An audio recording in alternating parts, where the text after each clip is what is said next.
Spiders also breed when their blood is full of hormones that suppress their hunger. Because if those hormones didn't block their desire to eat, they would eat their offspring. If we could study those substances, maybe we could find a way to end human obesity. Although a better solution would be based on physical activity.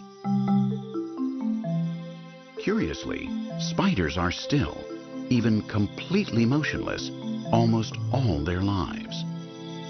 Except for the 2 or 3 hours they need to build their webs.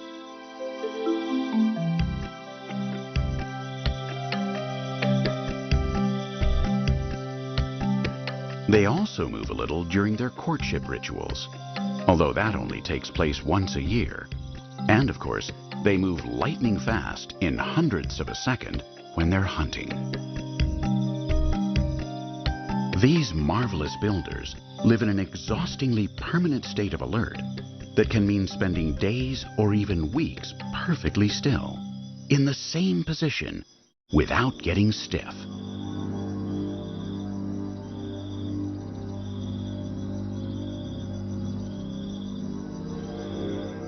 And yet they can attack in a millisecond without pulling a muscle.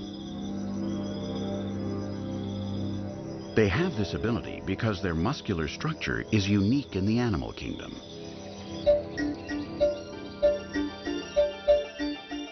Their very slender legs are only big enough to hold flexor muscles, which contract joints. Spiders extend them by pumping blood into them, like little hydraulic mechanisms. This hydraulic muscular combination endows them with explosively fast movements.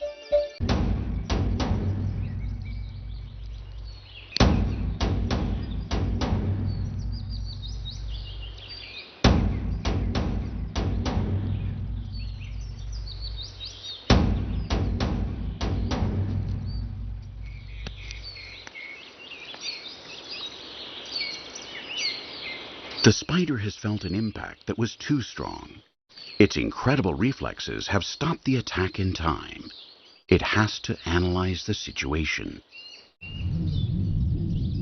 From the tension in the threads, the spider senses that the prey that has fallen into its trap is heavy, which undoubtedly means that it's powerful.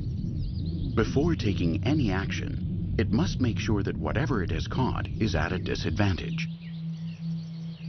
The prey is also analyzing what has happened.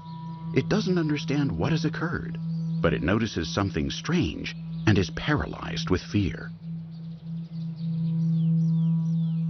After almost a minute, it moves with the greatest caution in an attempt to escape.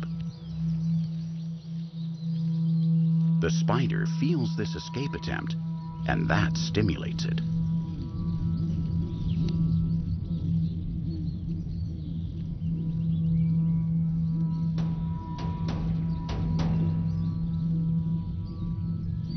This kind of spider attacks in 3 stages.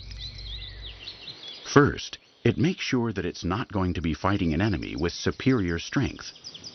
And once it has gotten past that stage, it starts to wrap the prey up, but always keeping as safe a distance as possible, just in case.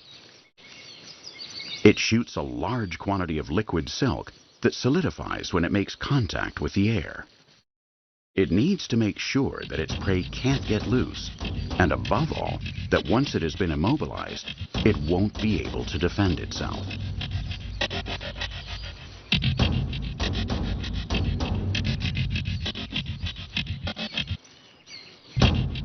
A grasshopper has very powerful legs, and one good kick could break one of the spider's legs or puncture its exoskeleton.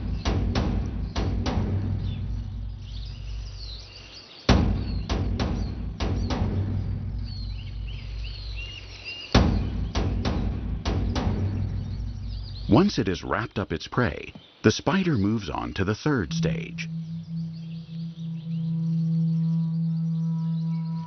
It bites the victim with its chelicerae, injecting a dose of venom. It would be great for the spider if its prey died as soon as possible, not because it wants to minimize its victim's suffering, but because it's in the spider's interest to avoid any risks and for digestion to begin as soon as possible.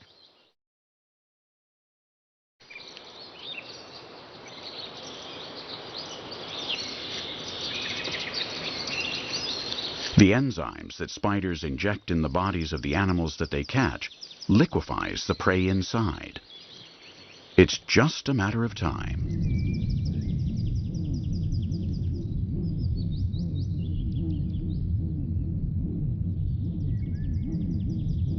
Spiders don't have any teeth to chew food with, so they have to drink their prey.